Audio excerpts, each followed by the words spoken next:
नमस्कार, मैं हूं अनुपम। इस वक्त के बुलेटिन के साथ लखनऊ में डीजी कॉन्फ्रेंस का आज दूसरा दिन है।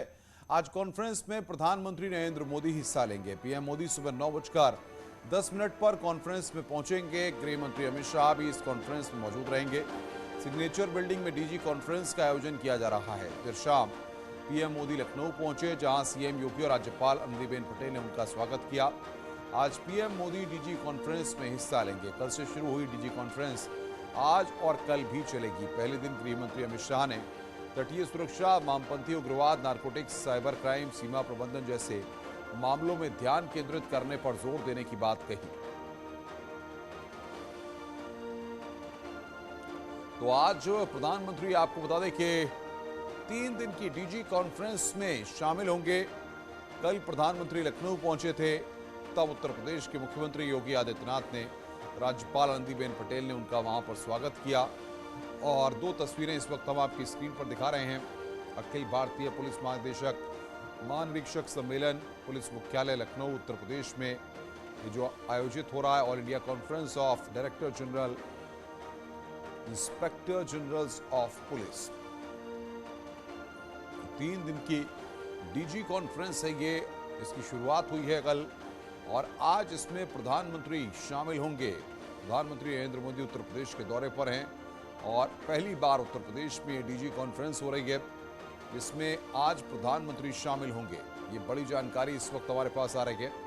देश भर के डीजीपी को आज संबोधित करेंगे प्रधानमंत्री। 2 तस्वीरें इस वक्त हम आपकी स्क्रीन पर दिखा रहे हैं। पहली तस्वीर कल जब कार्यक्रम की शुरुआत हुई थी उस वक्त की तस्वीरें हैं, और दूसरी तस्वीर जब प्रधानमंत्री लखनऊ पहुंचे उस वक्त की तस्वीर। और बातचीत करने के लिए ऋषभ मणि त्रिपाठी हमारे संवाददाता पीएचक्यू से हमारे साथ सीधे लाइव जुड़े हैं। ऋषभ, सबसे महत्वपूर्ण दिन है आज, जिस तरीके से डीजी कॉन्फ्रेंस में प्रधानमंत्री शामिल हो रहे हैं, अब वो तमाम अफसरों को, तमाम राज्यों के डीजीपी को आज कौन सा मंत्र देते हैं, किस तरीके से ब्रीफ करते हैं, ये देखना होगा।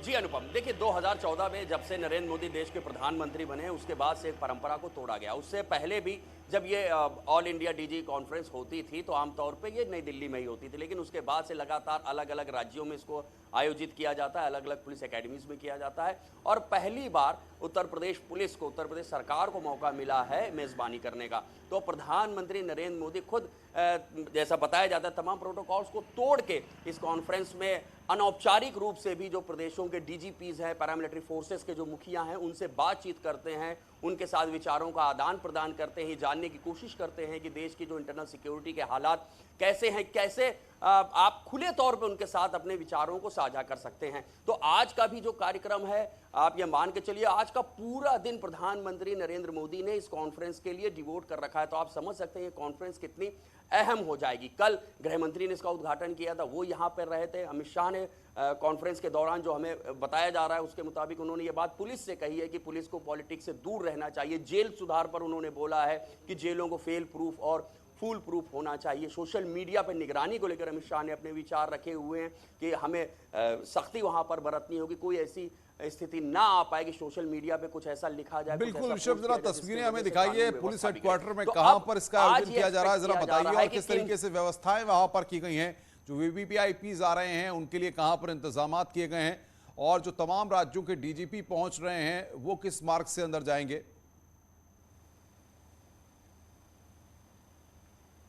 अनुपम, देखिए इस वक्त मैं उत्तर प्रदेश पुलिस के मुख्यालय सिग्नेचर बिल्डिंग के गेट नंबर 1 के ठीक बाहर खड़ा हूं, और गेट नंबर 1 से ही प्रधानमंत्री नरेंद्र मोदी की एंट्री होनी है। कल गृह मंत्री अमित शाह की भी इसी गेट से एंट्री हुई थी। आप देख सकते हैं आलीशान बिल्डिंग के अगल बगल जो सड़क हैं उनको कैसे साफ किया गया। यहाँ पर अभी अभी सैनिटाइजेशन हुआ है, और उसके बाद पुलिस पीएसी की भारी तैनाती है। बड़े बड़े कटआउट्स लगे हुए हैं प्रधानमंत्री नरेंद्र मोदी के, गृह मंत्री अमित शाह के। जगह जगह उनके जो संदेश हैं, जो उनका अभिनंदन किया जा रहा है उत्तर प्रदेश के मुख्यमंत्री योगी आदित्यनाथ की ओर से, वो होर्डिंग्स लगे हुए हैं। अभी चूंकि 9 बजे से अधिकारियों का आना शुरू होगा, लेकिन उससे पहले की जो सख्ती हैं, जो तैयारियां हैं, वो देखी जा सकती है। तमाम लोगों को यहाँ से ट्रैफिक डाइवर्ट किया जा रहा है। और मैं आपको बता दूं, डीजीपी जितने भी हैं वो कल पहुँच चुके हैं। कल उन्होंने वहाँ पर शिरकत की है। कल करीब 4 घंटे का एक सेशन चला था। अब आज प्रधानमंत्री नरेंद्र मोदी पूरा दिन यहाँ पर डिवोट करेंगे। 7:15 पे जो हमें बताया जा रहा है वो राजभवन जाएंगे थोड़ी देर के लिए, फिर आज 8 से 9 के बीच में डिनर करेंगे वो सारे डीजीपीज के साथ। तो ये एक ऐसा मौका होगा जब खुद देश के प्रधानमंत्री डीजीपीज के साथ बैठेंगे, उनसे बातचीत करेंगे, अनौपचारिक रूप से भी बातचीत करेंगे। हम जरूर उसका इंतजार करेंगे कि औपचारिक रूप से वो क्या कहते हैं। ऋषभ, आप नजर बना के रखिए, आगे भी हम आपसे अपडेट लेते रहेंगे। ऋषभ मणि त्रिपाठी हमारे संवाददाता इस वक्त की बड़ी खबर पर हमें अपडेट दे रहे थे। आगे बढ़ते हैं। जेवर एयरपोर्ट का शिलान्यास करने के लिए प्रधानमंत्री नरेंद्र मोदी 25 नवंबर को आएंगे। इससे पहले तैयारियों का जायजा लेने के लिए गौतम बुद्ध नगर के प्रभारी मंत्री जयप्रताप सिंह पहुंचे। प्रभारी मंत्री ने अफसरों के साथ बैठक की और जेवर एयरपोर्ट का साइट का भी दौरा किया। देश के सबसे बड़े एयरपोर्ट की आधारशिला रखने प्रधानमंत्री नरेंद्र मोदी और मुख्यमंत्री योगी आदित्यनाथ 25 नवंबर को जेवर एयरपोर्ट पहुंचेंगे। 1334 हेक्टेयर भूमि का अधिग्रहण हो चुका है और यहां पर फिलहाल लेवलिंग का काम किया जा रहा है। 25 तारीख को पीएम और सीएम यहां पर पहुंचेंगे। इसके अलावा पश्चिमी यूपी के बड़े नेता भी पहुंचेंगे। विधानसभा चुनाव से पहले पीएम मोदी यूपी और पश्चिमी उत्तर प्रदेश को बड़ी सौगात देने जा रहे हैं।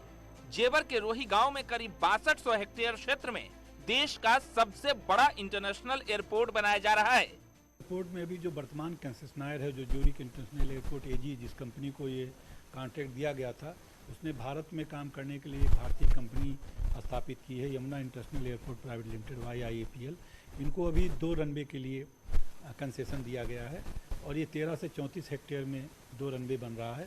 ये 2 रनवे भी 4 फेजेज में बनेगा। इसके सब फेजेज हैं। ये फेज 1 के 4 सब फेज हैं और एक रनवे से यहाँ पर उड़ान 2024 में शुरू हो जाएगी। उसके बाद पैसेंजर की संख्या जो निर्धारित है उसके अनुसार दूसरा रनवे बनेगा। देश के सबसे बड़े इंटरनेशनल एयरपोर्ट का निर्माण का ठेका ज्यूरिख इंटरनेशनल कंपनी को मिला है। शुरुआत में 1334 हेक्टेयर में 2 रनवे बनाए जाएंगे जो 4 सब फेज में बनेंगे। कुल 5 रनवे MRO के साथ इस एरिया में, जो अब 5000 हेक्टेयर जो पहले एरिया था वो बढ़कर करीब 6000 हेक्टेयर हो गया, 62 हेक्टेयर हो गया है। कुल 5 रनवे और MRO के साथ ये एयरपोर्ट बनेगा जो देश का सबसे बड़ा एयरपोर्ट होगा। तो इसका तो बहुत ही मल्टीप्लायर इफेक्ट होने वाला है। तो सारे पड़ोसी राज्य भी, उत्तर प्रदेश भी पूरा, उत्तरांचल, राजस्थान, हरियाणा, ये सारे जो है इससे लाभान्वित होने जा रहे हैं। चाहे वो रेंटेड प्रॉपर्टी हो, चाहे इंडस्ट्रियल ग्रोथ हो, चाहे एक्सपोर्ट बिजनेस हो, चाहे डोमेस्टिक बिजनेस हो, चाहे सामान, खुदरा सामानों की बिक्री हो। तो हर तरह से कुछ डायरेक्ट एम्प्लॉयमेंट, इनडायरेक्ट एम्प्लॉयमेंट बहुत ज़्यादा जनरेट होने जा रहा है। जेवर इंटरनेशनल एयरपोर्ट से पहली उड़ान साल 2024 में शुरू होगी। 30,000 करोड़ की लागत से बनने वाले इस एयरपोर्ट से आगामी 5 से 10 साल में 5 से 6 लाख लोगों को प्रत्यक्ष और अप्रत्यक्ष रूप से रोजगार मिलने का अनुमान है। कि जेवर के रोही गांव में भूमि पूजन और शिलान्यास का कार्यक्रम रखा गया है। तकरीबन 1.5 लाख लोगों के आने की व्यवस्था है। फिलहाल तस्वीरों में आप देख रहे हैं टेंट लगाया जा रहा है, भव्य पंडाल बनाया जा रहा है ताकि किसी भी तरीके की कोई कमी ना रह जाए। इसके अलावा यहीं पर प्रधानमंत्री और उत्तर प्रदेश के मुख्यमंत्री योगी आदित्यनाथ भूमि पूजन करेंगे और आधारशिला रखेंगे जेवर एयरपोर्ट की। इस इंटरनेशनल एयरपोर्ट के पास data centre park, MSME park, medical device park, apparel park, handicraft park और टॉय सिटी सहित करीब 2000 इंडस्ट्रियल यूनिट लगेंगी। ये देश का सबसे बड़ा राजस्व देने वाला एयरपोर्ट बनेगा। यहाँ पर औद्योगिक विकास की बात करें तो डाटा सेंटर, अपैरल पार्क, इसके अलावा कई औद्योगिक सेक्टर बसाए जा रहे हैं जिससे आने वाले कई दिनों में तकरीबन 5 से 6 लाख रोजगार भी प्रत्यक्ष और अप्रत्यक्ष रूप से बनेगा। यानी एक बड़ी पहल की जा रही है और सबसे बड़ी बात है प्रधानमंत्री नरेंद्र मोदी यहां पर पहुंचेंगे तो ऐसा माना जा रहा है पश्चिमी यूपी को भी कहीं ना कहीं साधने की कोशिश भी की जाएगी। कैमरामैन संजीव वर्मा के साथ हिमांशु शुक्ला, न्यूज़ 18, गौतम बुद्ध नगर। आगे बढ़ते हैं। रानी लक्ष्मीबाई की जयंती पर प्रधानमंत्री नरेंद्र मोदी ने झांसी में राष्ट्र रक्षा समर्पण पर्व का समापन किया और रक्षा क्षेत्र से जुड़ी 3425 करोड़ की परियोजनाओं की सौगात दी।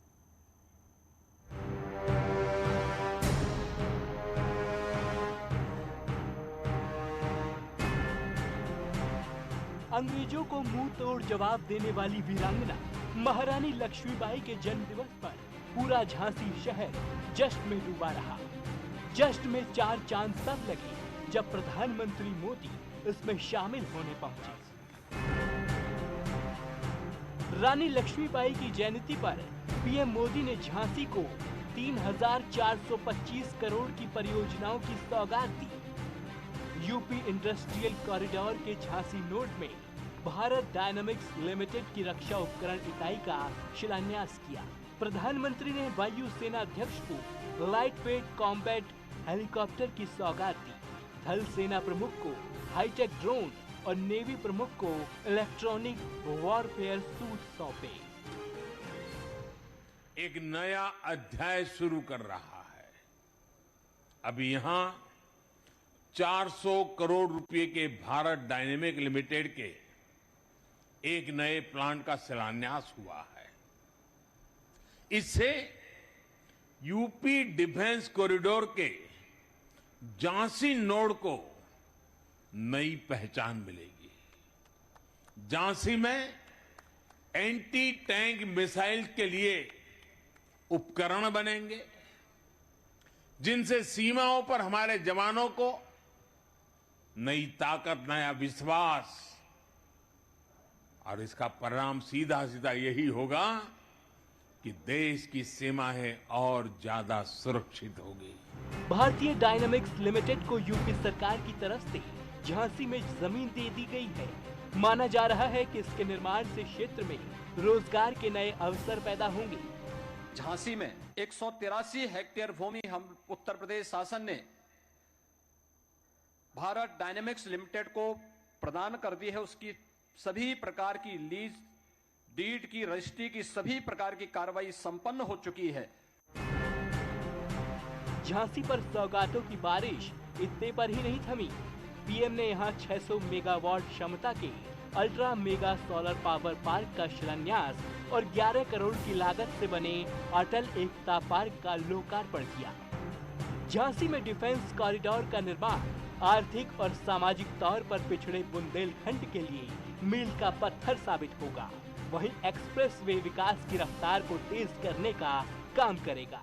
आपने पूरे भाषण में मुख्यमंत्री के कार्यों की सराहना भी की और यहाँ 3,000 करोड़ की सौगात भी दी, जिसको पाने के बाद बुंदेलखंडी हर हर मोदी के नारे भी लगाने लगे। जर्नलिस्ट आशीष पांडे के साथ अमित गंजू, न्यूज़ 18 झांसी।